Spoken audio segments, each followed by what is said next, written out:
tọ́ mo kí gbogbo àkọ́kọ́ mo kí Elédùmarè ọba àjíkẹ́ ọba àjígẹ̀ ọba ọlọ́wọ́ gbọgbọrọ bí aṣọ tí ń yọmọ ẹ̀ lọ́fìn mojúbà Elédùmarè mojúbà gbogbo àjùnilọ pátápátá ìbà bàbá ìbà yèyé mo kí gbogbo ẹ̀yin olólùfẹ́ ọmọ Gíẹ̀sí orúkọ ti tèmi ní Prince Ọlọ́gbẹ́nlá Adéwálé Táíwò aka ọmọ Gíẹ̀sí tí mo jẹ́ aláṣẹ àti olùdarí ọmọ Gíẹ̀sí TV. Mo kí wa o pé a kú àsìkò ọdún ayọ̀ ìlàmọ̀ ṣe àní sọdún ìbànújẹ́ láṣẹ Èdùmàrè o. Mo kí gbogbo ẹ̀yin olólùfẹ́ wa pátápátá nílẹ̀ àti ní káàkiri àgbáyé. Orí àkọ́kọ́ tẹ́ ṣe fún wa òun náà ní kẹ́ subscribe sí YouTube channel wa, ẹ follow wa ní Facebook Prince Ọlọ́gbẹ́nlá Adéwálé Táíwò ó ní Facebook page wa, ẹ follow wa ní Facebook ọmọ Gíẹ̀sí TV. Níbẹ̀ la ti ń ṣe ìgbélárugẹ àwọn kan bí àwọn bàbá wa tó ti sọnù, à ń ṣe àwárí ẹ̀ nípa àfẹ́ kíkíní ìparun. Ẹ má da òkùnkùn mọ́ yàwó, ẹ̀sìn wà lọ́tọ̀, ìgbìyànjú wà lọ́tọ̀, àṣà ó wà lọ́tọ̀. Nílẹ̀ kò síbi táà tí kádìyẹ alẹ́ ọbẹ̀ ló dùn jura lọ. Wọ́n fi bá tèèyàn jẹ́ lè mọ́ ń tẹnu mọ́, torí pé nígbà míì bàbá máa ń jẹ èso àjàrà tí yóò sì máa kan ọmọ. Mo ṣe máa ń sọ pé ẹ jẹ́ ká lò ó ní bó bá ṣe dáa. Gbogbo ọmọ Yorùbá pátápátá olóògùn ni wá, gbogbo kóòtù òjíire olóògùn ni gbogbo wa pátápátá, torí pé ibi tán bí wa sí ni ọ̀pọ̀lọpọ̀ tí wá lè yà sínú ẹ̀sìn káàkiri, ṣùgbọ́n ibi tán bí wa sí olóògùn ni wá nílẹ̀ Yorùbá o. bọ́mọ kékeré ò bá jù báyìí lọ lójú sí tèmi olóògùn ni, ó lè mọ́ ní ìlànà rẹ̀. Àṣírí tí mo fẹ́ fún wa lónìí àwíṣẹ la pé àwíṣẹ sí àwọn pé wọ́n ń sọ kankan, àwọn gbẹ̀tù kan wà tá máa ń fi sí kọ̀rọ̀ ẹ̀kẹ́, wọ́n yẹ wà tá máa ń fi sọ̀rọ̀ sí kọ̀rọ̀ ẹ̀kẹ́, àbùsẹ́ wà tá máa ń fi sí kọ̀rọ̀ ẹ̀kẹ́, bí kálukú ṣe mọ̀ ọ̀tọ̀ọ̀tọ̀. Ó kàn jẹ́ pé gbẹ̀tù àti mọ̀ yẹ ó kọ́ máa ń fún kọ̀rọ̀ ẹ̀kẹ́ púpọ̀. Eléyìí àwíṣẹ má yẹ mi, àwíṣẹ má yẹ mi. Ẹ jẹ́ kí n sọ sẹ́rí a máa ń jágbe mọ́ ẹ má jẹ́ kí n lọ́wọ́. Bí bàbá kan pè mí, kì í ṣe bàbá, ẹni tí mo sọ yóò ti lè jọmọ 40 years lọ. Wọ́n pè mí àwa dàbí ọgbọ́n, wọ́n sọ̀rọ̀ ìyàwó wọn fún mi kébi tó lè dé. Wọ́n jọ sí Nàìjíríà ó kébi tó lè dé, kì í gbọ́ báwọn bá pè kì í gbé kọ́, kì í ṣe kan tó bá dẹ̀ gbé kọ́ tó bá ti gbọ́ ẹ̀sán báyìí. Mo ní bàbá ẹ lọ lò ó, wọ́n sì lò wọ́n pé mo ní ẹ̀bẹ̀ ni o, yóò gbóhùn ẹnu yín. Bàbá sì pé ẹ ló dìá jọ farabalẹ̀ gbọ́ nǹkan tí mo fẹ́ sọ jọ lóbi olórúkọ náà. Mo fọlọ́ bẹ̀, mo fẹ́ rí mi pẹ̀lú ẹ̀rí ra ni dákun kò kárí.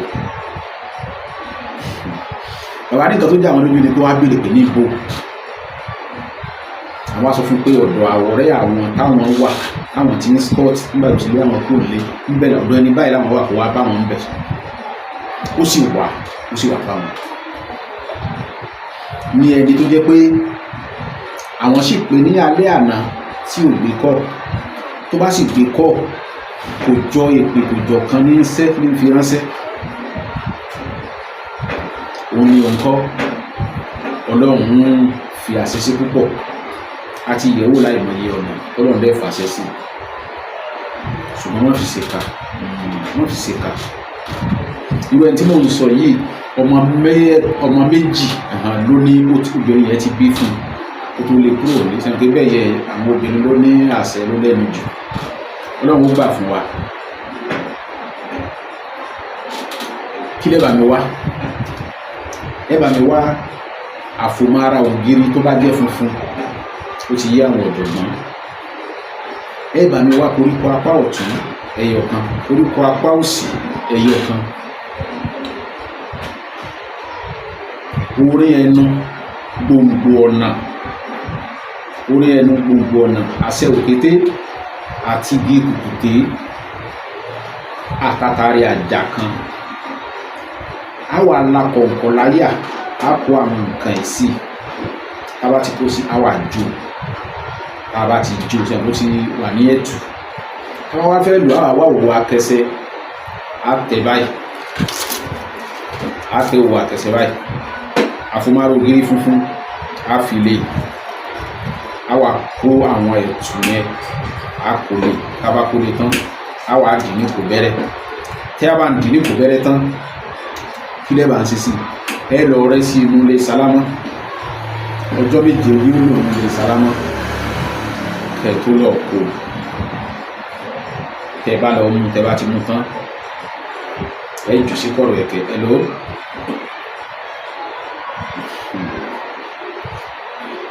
Ẹ bá ti jù sí kọ̀rọ̀ ẹ̀kẹ́ ẹ ṣe àníyàn rẹ̀. Bẹ́ẹ̀ ni orí ẹnu yìí kọ́ wọn, ẹnu gbòǹgbò ọ̀nà yìí kọ́ wọn ẹsẹ̀, òkúté igi òní gbọ́n rí fáláfẹ́rẹ́ bẹ́ẹ̀ bẹ́ẹ̀. Ẹ sọ nǹkan tẹ́ fẹ́ sọ, ẹ rí i pé gbàrà tó bá tí kí ní ọba ti wà lẹ́nu tó bá ti gbọ́ ohun ní ó ti máa wù láti gbọ́. Bẹ́ẹ̀ ni ní ó ti máa wù láti gbọ́ nǹkan tẹ́ fẹ́ sọ. Tẹ́ bá wá sọ kò ní sọ pé rárá, láṣẹ Ọlọ́run kò ní sọ pé rárá, kò ní sọ pé rárá. Bó ni tabalọ̀ ọmọ ọjọ́ keje, kí làwọn nǹkan tí a mú lọ́wọ́ tá a fi rawọ́ àti omi, kò sí nǹkan tí ó fi ṣe yẹn, ṣùgbọ́n kó lè rí bó ṣe ń rí oní tá a lò. Ọlọ́run ò ní padà lẹ́yìn wa. 090 72 79 33 48 080 61 40 8254.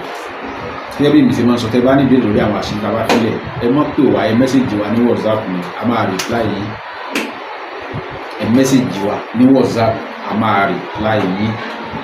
Ọlọ́run nínú àìkò ní padà lẹ́yìn wa. Prince Ọlọ́gbẹ́nlá Adéwálé Táíwò aka ọmọ Gíẹ̀sì tí mo jí aláṣẹ àti olùdarí ọmọ Gíẹ̀sì TV, mo kí wa ọdún ti dá sí méjì láṣẹ Ọlọ́run.